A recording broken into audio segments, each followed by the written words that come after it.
আসসালামু আলাইকুম ওয়া রাহমাতুল্লাহি ওয়া বারাকাতুহু। এক ভাই প্রশ্ন করেছেন, বাস, ট্রেন ও চলন্ত যানবাহনে তায়াম্মুম করে নামাজ পড়া যাবে কিনা?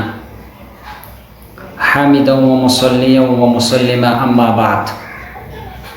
ভাইয়ের প্রশ্নের উত্তর হলো, যদি ওয়াক্ত শেষ হওয়ার পূর্বে গন্তব্যস্থানে পৌঁছে নামাজ আদায় করা সম্ভব না হয়, অথবা যানবাহনটি এমন কোথাও না দাঁড়ায় যেখানে নেমে পানি দ্বারা ওযু করে নামাজ আদায় করা সম্ভব না হয়, তবে এমন তো অবস্থায় যদি যানবাহনের মধ্যে পানির ব্যবস্থাও না থাকে, তাহলে সেই ক্ষেত্রে মাটি জাতীয় বস্তু দ্বারা তায়াম্মুম করে নামাজ আদায় করা আপনার জন্য বৈধ হবে। আশা করি ভাই আপনার প্রশ্নের উত্তর বুঝতে পেরেছেন। রেফারেন্স: সূরা মাঈদা আয়াত নং 6, ফতোয়ায়ে শামী 1 নং খণ্ড 96 নং পৃষ্ঠা। আসসালামু আলাইকুম ওয়া রাহমাতুল্লাহি ওয়া বারাকাতুহু।